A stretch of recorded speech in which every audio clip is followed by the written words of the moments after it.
ओम श्री गुरुदेवाय नमः। आज्ञा हे मोर प्रिय समस्त सुधीवृंदा को कोटि कोटि प्रणाम। आम सब आलोचना करुले आज आम गोटे सुंदर विषय वस्तु देखा। अच्युतानंद मालिका मालिकार ना हूँ आज्ञा अच्युतानंद मालिका जुगाब्दी गीता हारुदास मालिका। से कौन कहते देखु कहीं मुझे कहली ना मालिका मुझे बिल्कुल पढ़ी नी। आज गोटे बाध्य कि मालिका बही मगेली से मालिकार कौन से लिखिं जहाँफल मन मैंने सब कहते यही सब कथा कथाटा केते सत केते मिछ आपण मैंने विचार करेंगे। से कथार कौन पढ़ी दूसरी आप गीत आकार शुणे बहुत पुण्य अर्जन हम। शुण हे भकत स्तुति रे प्रभु श्रीमुख बाणी कली जे रूपे खेलिबे प्रभु सारंग पाणी। से कहते शुण हे भकत स्तुति रे प्रभु श्रीमुख बाणी कली जे रूपे खेलिबे प्रभु सारंग पाणी। सारंग पाणी माने सारंगधारी धनुर्धारी स्वयं रामचंद्र। से कौन कहते ए महानदी तट जोबरा कालिया बोदा घाट कालिया घाटी सेठारे सैन्य मानक पीठ ए हरादी समाधि संतान हाथी होइबे ठूल अप्रमित सैन्य घेरिबे लीला हेब चहलम। ए रामचंद्र देव पंदार अंक कार्तिक मास बैशाख पर्यंत लगिब लीला गोल शेष। देखु यही सब बही पढ़ी एमाने कहते आप गोटे कथा चिंता कर देखु जो कहते कालिया बोदा घाट कालिया बोदा घाट को मुझे कालिया बोदार भी वीडियो आपण कर देखी किंतु तार जो गुरुक्षेत्र कालिया बोदा कहते कि तार तात्पर्य नहीं कला कथा भी आपण कहूँ कारण ए विषय में बहुत कल्चर कला जा चैनल कर छाड़ी तुम शुणुजे। से कहते हरादी समाधि संतान आसी होइबे ठूल अप्रमित सन्न घेरिबे लाली हेब लीला हेब चहल। ये कलिर अंतिम समय जमती सरकारी कल आसन शासन चली एटी आ सब कथा चलो कि से कौन कहते माने रामचंद्र देव 15 अंक रामचंद्र देव 15 अंक ये अभिज्ञात पुरुषोत्तम देव अच्छा रामचंद्र देव बेल गला से कथा को से लगे रखिकी अभिषेक मालिकाकार माने आलोचना करी कहते जो मैंने कल्की लीला बही बाहर करके लिखुंट यही सब कथु बाहर कर सारसत्व कर लिखिकी लोक मान भकुआ बनाऊँ छाड़ू। आ से कौन कहते कोटि कोटि भक्त आसवे प्रभु गुण को गाई कटक कटिरे युधिष्ठि देव थिबे रही। कटकर युधिष्ठि देव थिबे जदि कटकर युधिष्ठि देव थिबे भीम अर्जुन नकुल सहदेव कौन थिबे ताको किए कहबो। हाँ लेखाकर लिखिनी लिखिदेले लोक विश्वास करते मिछटा को लोक आजिकल सब मिछटा जो दुनिया चली। आज कौन कहते जोगांत नागांत जोगी ज्ञानी हेबे प्रबल जोग माया खेल करिवे जोगी होइबे भोल ए ढांकेणी घेरिबे जगत दुष्ट हेबे प्रबल नव लक्ष साधु घोटिबे घोर कली लागिब। 9 लक्ष साधु 90 लक्ष कौन कम है से साधु मान सब से जगार कटक धर से जो गाड़िया बोदा अच्छी से छाड़ ये गोटे हसबार कथा मालिका विचार जो मैंने पढ़ुं से आज ये गोटे वीडियो कर छाड़ू देखिए। बालिकुद मान पूरीब भक्त होइबे मेलम खंट मान मेले बहिबे धन धन सकलम। खंट मान सब धन धन नहीं जीवे कथाटा केते सत केते मिछ आपण मान शुणिबे खाली गोटे पढ़ी दउची जीवन रे आपण शुणिबे। बड़ लोकंकर धन को बही नेबे सकाळ महानदी जले पकाई देवे से काले मेलम ए दिवस कुहुड़े घेरिब रात प्राय होइब कटक कटिरे अवस्था केहू मुखे कहब। कटकर अवस्था से कहते हरादी रामादी साधुए ठूल होई नथिबे 17,000 नागांत आसी न प्रवेशिबे से बेले लंगुले 1300 उत्तररू आसिबे दक्षिण दिगरू तेलंगा रण रंका होइबे। देखंतु लेखार तात्पर्य अर्थ कौन अच्छे 17,000 नागांत जो नागा साधु मान से आसी से कटक ठूल हेबे ଆଉ କଟକର ଅବସ୍ଥା କେଉଁ ମୁଖେ କହିବ। କିନ୍ତୁ କଟକର ବି ଯେଉଁ ଡେଭଲପମେଣ୍ଟ ହେଉଛି କହିଲେ ନ ସରେ। ଆପଣମାନେ ଦେଖୁଥିବେ, ଯଦି କିଏ କଟକ ବୁଲିବାକୁ ଆସୁଥିବ, କଟକ ସହରର ଅବସ୍ଥା କେତେ ପରିବର୍ତ୍ତନ ହେଉଛି। ଚତୁଃପାର୍ଶ୍ୱ ଯେଉଁ ବୁଲୁଛି, ଘେରା ବୁଲା ହେଇକି ରଖିଛି, ବନ୍ଧ କେତେ କେତେ ଚଉଡ଼ା ହେଇକି ରହୁଛି। ଆମ ବେଳେ ମହାନଦୀ ଥିଲା ପୁରା, ଯେଉଁଠି ବନ୍ଧ ଆପଣମାନେ ଯାଉଛନ୍ତି, ଆମେ ତ କଟକରେ ରହୁଥିଲି, ସେଠି ମହାନଦୀ ତା କୂଳରେ ରହିଥିଲା। ଯେଉଁଠି ଆମର ଅଛି ମାତା ମଠ, ମାତା ମଠକୁ ଲାଗିକି ରହିଥିଲା ମହାନଦୀ। ସେ ଯାଇ କେତେ ଛାଡ଼ିକି ରହିଲାଣି ଆଜ୍ଞା, କେତେ ଦୂରକୁ ପଳାଇଲାଣି। ସେଠି ବସତି ସ୍ଥାପନ କରିବା ପାଇଁ ସରକାର ତା ଜାଗାକୁ ସେ ସବୁ ଘେରି କରିସାରିଲାଣି। ଆଉ ସେ ଜାଗାରେ ସେ କହୁଛନ୍ତି ଏଇସବୁ ଜାଗାରେ ଗଣ୍ଡଗୋଳ ଲାଗିବ, ଗୋଳ ଲାଗିବ। ହସିବାର କଥା ଆଜ୍ଞା। ଖାଲି କ'ଣ ଲୋକ ମାଳିକାକୁ ଗୋଟେ ବିଶ୍ୱାସ କରୁଛନ୍ତି ବୋଲି ମୁଁ ସେ କଥାକୁ ଆଜି ଉତ୍ଥାପନ କଲି। ଆଉ ଦକ୍ଷିଣ ଦିଗରୁ ତେଲଙ୍ଗା ରଣ ରଙ୍କା ହୋଇବେ, ଋଷି କୁଲ୍ୟାଠାରୁ କାଶୀରେ ନଗ୍ର ଯାଏ ବେଢ଼ିବେ, ସେଠାରୁ ସମ୍ବଲପୁରକୁ ସର୍ବେ ବେଢ଼ି ଆସିବେ, ପଶ୍ଚିମ ଦିଗରୁ ଦମନ ବଳ ଧାଇ ଆସିବେ। ଦମନ ଦଳ, ଦମନ ଦଳ ସେ ଧାଇଁ ଆସିବେ ପଶ୍ଚିମ ଦିଗରୁ। ସେ କ'ଣ କହୁଛନ୍ତି? ଅମରସରେ ପଶିଣ ନର ହତ୍ୟା କରିବେ, କାଶୀ ନଗ୍ରେ ଗୋଳ କରିଣ ବହୁ ସୈନ୍ୟକୁ ନାଚି, ସମ୍ବଲପୁରରେ ପ୍ରବେଶୀ ଗୋଳ ହେବେ ବି ସେଠି, ଏ ଯୋଗ ମାୟା ତହୁଁ ଗୋଡ଼ାଇ ବହୁ ସୈନ୍ୟ ନାଚିବେ, ଦମନ ପଳାଇ କଟକ ନଗ୍ରେ ଆସି ମିଳିବେ। ଦେଖନ୍ତୁ, ସମ୍ବଲପୁରରେ ମା ସମ୍ବଲାଇ ସେଇ ଦମନମାନଙ୍କୁ ହତ୍ୟା କରିବେ। କିଛି ହତ୍ୟା କଲା ପରେ ସେମାନେ ପଳାଇ ଆସି କେଉଁଠୁ ରହିବେ ନା କଟକରେ ରହିବେ।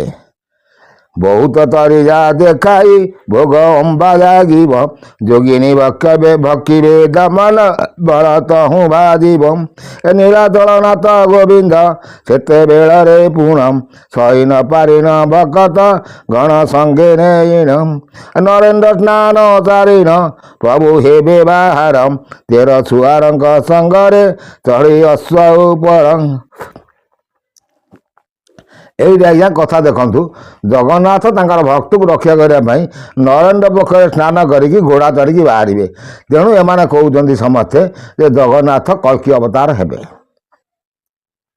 କଥାଟା ହେଉଛି ଏଇ ଯେଉଁ ପୁରାଣ ବହି ସବୁ ବାହାରିଛି, ଲେଖକାର କଥାରେ ସେମାନେ ସବୁ କହି ଚାଲିଛନ୍ତି। ଲୋକ ବି ତାକୁ ବିଶ୍ୱାସ କରୁଛନ୍ତି। ମୁଁ ଆପଣଙ୍କ କଳ୍କି ଅବତାର ଉପରେ କିନା ବହୁ ତଥ୍ୟ ଦେଇ ଆସିଛି। ଯିଏ କଳ୍କି ଜନ୍ମ ହେବ, ସେ ତ ରାମ ଥିବ, କୃଷ୍ଣ ଥିବ, ଶିବ ଥିବ, ସବୁ ବ୍ରହ୍ମର ଗୋଟେ ଗୋଟେ ଅଂଶ ସେ ନେଇକି ଆସିଥିବ। ତା ପାଖରେ ସମସ୍ତ କଳା ଥିବ। ଭୁଲ କହିଲି କି ଆଜ୍ଞା?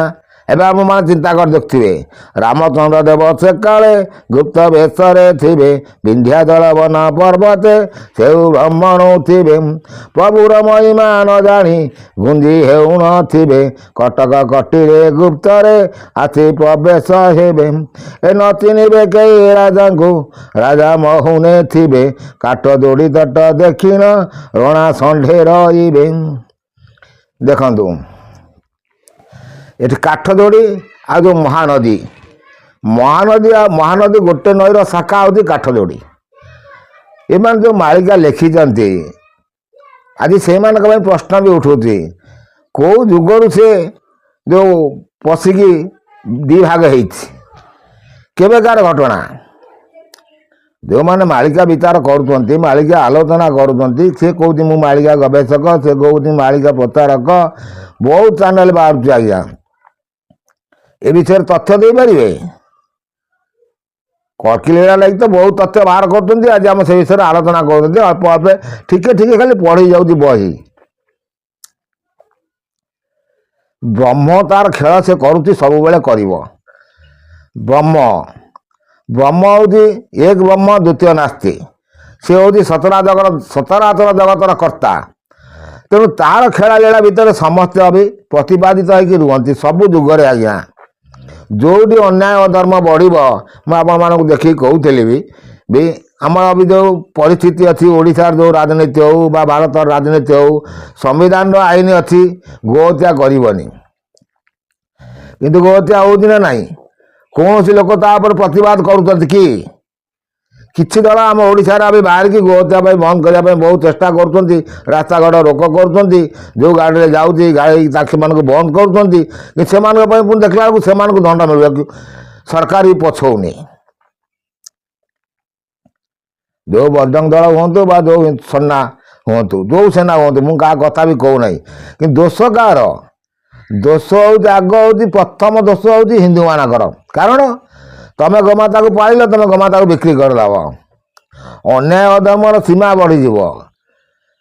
ସେ ସେଇ କଥା ବି ସେ ଆଜାଦ କହୁଛନ୍ତି, କାଳିଆ ବୋଧାରେ ସାଧିବେ ଲୀଳା ଖେଳା କରିବେ, ନାନା ଉପଭୋଗେ ରହୀଣ ପ୍ରଭୁ ଗୁଣ ଗୋତିବେ। ଭୀମସେନ ପ୍ରଭୁ ଥିବେ ଯେ ହଂସନାଥଙ୍କ ପାଶ, ତାଙ୍କ ସଙ୍ଗେ ହଂସନାଥ ଯେ କହୁଥିବେ ଭବିଷ୍ୟ। ଏ ଅଷ୍ଟଚଣ୍ଡୀ ସଙ୍ଗେ ନେଇଣ ଯୋବରାରେ ପ୍ରବେଶ, ଶାରଦା ଘେନିବେ କଟକେ ଭକ୍ତେ ହୋଇବେ ବସ। ଦେଖନ୍ତୁ ସମସ୍ତେ ଯେଉଁ ମଣ୍ଡଳ ଅଛି 16 ମଣ୍ଡଳ, ଶାରଦା ଆସିବେ, ଶାରଳା ସେଇଠି ଆସିକି ପରୀକ୍ଷା କରିବେ। ତେଣୁ ଏମାନେ କହୁଛନ୍ତି ସବୁ ସେଇ ଅଣାକ୍ଷର ଏକାକ୍ଷର ପରୀକ୍ଷା ସେଠି ଶାରଳା ମା କରିବେ, ଯୋଗମାୟା କରିବେ। ତେଣୁ ମୁଁ ମୋର ଏଇ ଚ୍ୟାନେଲ ମାଧ୍ୟମରେ ଯୋଗମାୟାଙ୍କ ମନ୍ତ୍ର, ଯୋଗମାୟାଙ୍କୁ ସିଦ୍ଧି କରିବା, ଯୋଗମାୟାଙ୍କୁ ଜପ କରିବା ସବୁ ରାସ୍ତା ବତେଇ ଆସିଛି। କିନ୍ତୁ ସେ ରାସ୍ତା କେହି କହୁନାହାନ୍ତି। ଯୋଗମାୟା ଖପରରେ ସମସ୍ତେ ପଢ଼େବେ, କାରଣ ସିଏ ହେଉଛି କାଳ ସ୍ୱରୂପିଣୀ। ତେଣୁ ଅଚ୍ୟୁତାନନ୍ଦ ମହାପୁରୁଷ 46 ପଟରେ କହିଛନ୍ତି, ଜନନୀ ରୂପେ ଜନ୍ମ କଲା ଭାରିଜା ରୂପରେ ହରିଲା, କାଳିକା ରୂପରେ ସଂହରି ହେମନ୍ତ ତାହାର ସନ୍ତାରି। ଏଟା ହେଉଛି ନୀତିବାଣୀ।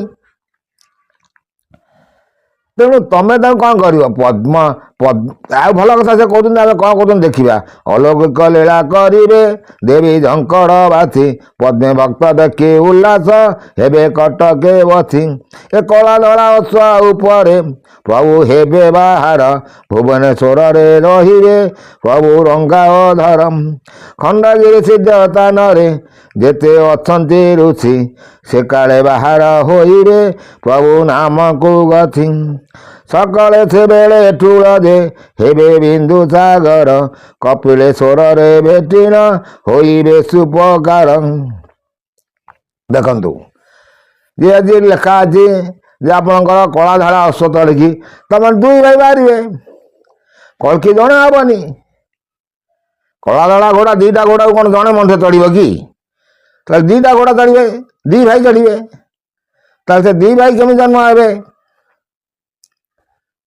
2 ଭାଇଙ୍କର ଜନ୍ମ ବୃତ୍ତାନ୍ତ କିଏ କହିବ? ଆମେ ଆପଣ ଦେଖିବା। ଭୁବନେଶ୍ୱର ଖଣ୍ଡଗିରି କହୁଛନ୍ତି ସିଦ୍ଧ ସ୍ଥାନ। ଭୁବନେଶ୍ୱର ଖଣ୍ଡଗିରିରେ ଆପଣମାନେ ଦେଖୁଥିବେ କିଛି ଦିନ ତଳେ ଜଣେ କଳ୍କି ଠାକୁର କହୁଥିଲା, ମୁଁ ହେଉଛି କଳ୍କି ପୁରୁଷ, ମୁଁ ହେଉଛି କଳ୍କି ଠାକୁର। ବହୁତ ଭକ୍ତ ତା ପାଖକୁ ଗଲେ, ବହୁତ ଜାଗା ଆସ୍ଥାନ ମାଡ଼ିକି ବସିଲେ କଲେ। ତାଙ୍କ ନାଁ ବି କହୁନି, କାଶୀନାଥ ମିଶ୍ର। ତାଙ୍କ ପୁଅକୁ କହିଲେ ଇଏ ହେଉଛି କଳ୍କି ଠାକୁର। ଲୋକଙ୍କଠୁ କିଛି ପଇସା କଲେକ୍ସନ କଲେ, ଆଜାଦ କଲେ। ସେଠୁ ଲାଷ୍ଟରେ କ'ଣ ହେଲା? ସେ ପୁଣି ସିଦ୍ଧାସନ। ଖଣ୍ଡଗିରିରେ ଦେଖୁଥିବେ ଆପଣମାନେ, ଖଣ୍ଡଗିରିରେ ଯେଉଁମାନେ କହୁଛନ୍ତି ସିଦ୍ଧ ସାଧୁମାନେ ଅଛନ୍ତି, ସେଠି କେମିତି ଲୀଳା ଖେଳା ହେଉଛି, କେମିତି କ'ଣ ହେଉଛି ସବୁ ଆପଣମାନେ ଦେଖୁଥିବେ। ଆଉ ମୁଁ ଅଧିକ କଥା ବି କହୁନି। ତ ଆଉ କ'ଣ କହୁଛନ୍ତି? ତ୍ରିଜଟା ଅଂଶରେ ବୁଲିଣ ସବୁ ଦେଖୁଣ ଥିବ, ମାୟାଧର ଲୀଳା କାହୁଁ ସେ ଅବା ଜାଣିପାରିବ। ଏ ବ୍ରହ୍ମରେ ବୋଳାଏ ଯାଇଣ କୋଣାର୍କରେ ମିଳିବେ, ମାୟା ଯୁଦ୍ଧ ଦେଖି ସେଠାରେ ବ୍ରହ୍ମଜାତ ହୋଇବ। ସାଗରେ ସାଗରେ ପକାଇ ଦିବେ ସେ ଚାନ୍ଦ ବାଲି, ବିରଜା ଦେବୀ ଯେ ଧାଇଣ ଦମନ କରେ ଗଳି। ଦେଖନ୍ତୁ ଲେଖକ ଲେଖିଛନ୍ତି କଥା, ଏମାନେ ସେଇଆକୁ ପଢ଼ି ସେଇ ବିଷୟଟାକୁ ଆଲୋଚନା କରି ଚାଲିଛନ୍ତି। ତେଣୁ ମୁଁ ଆଜି ଆପଣମାନେ ସେ ବହି ବି ଦେଖାଉଛି, ଯେ ବହି ବି ଆପଣମାନଙ୍କୁ ପଢ଼ିକି କହିଦେଉଛି। କଥା କେତେ ସତ କେତେ ମିଛ ଆପଣମାନେ ଦେଖିକି ଜାଣିବେ। ଆଉ ସେ କ'ଣ କହୁଛନ୍ତି? ଯାଦବପୁର ନଗ୍ରେ ସକାଳ ଶୂନ୍ୟ ବାଣୀ ହୋଇବ, ଲାଖ ବିନ୍ଧା ବଢ଼ିଆରେ ଯେ ଲକ୍ଷେ ବଳି ହୋଇବ। ସକଳ ଦିଗରୁ ଦେବତା ଦେବୀ ହେବେ ବାହାର, ନର ଅଙ୍ଗେ ମିଳି ଖେଳିବେ କଟକ ଯେ କଟିର। ଦେବତା ଅଙ୍ଗେ, ମୁଁ ମାନେ ଆପଣମାନଙ୍କୁ କହି ଆସିଛି, ଦେବତାଙ୍କ ଅଙ୍ଗରେ ଦେବତା ମାନେ ଜନ୍ମ ହେଇଥିବେ। କଳ୍କି ଠାକୁର ଯିଏ ଜନ୍ମ ହେଇଥିବ, ସେ ତାଙ୍କ ଆସ ପାଶରେ ସବୁ ଦେବତାମାନଙ୍କୁ ନେଇକି ରଖିଥିବ। ଜନ୍ମ ହୋଇଥିବେ। ତେଣୁ ଏମାନେ ସବୁ ଯେଉଁଟା ଲେଖିଛନ୍ତି ସେଇ ସିଦ୍ଧାନ୍ତ ଉପରେ ଆମେ ଆଜି କଥା ଆଲୋଚନା କଲେ। ଆଉ ସେ ବି ଭଲ କଥା କହୁଛନ୍ତି, ଆଉ କ'ଣ କହୁଛନ୍ତି ଆମେ ଆଗକୁ ଦେଖି ଯାଉଛନ୍ତି। ମୁଁ ନେକ୍ସଟ ଅଧ୍ୟାୟରେ ଏ ବିଷୟରେ କିଛି ଆଲୋଚନା କରିବା। ଏତେ ରହୁଛି ଆଜ୍ଞା, କୋଟି କୋଟି ନମସ୍କାର।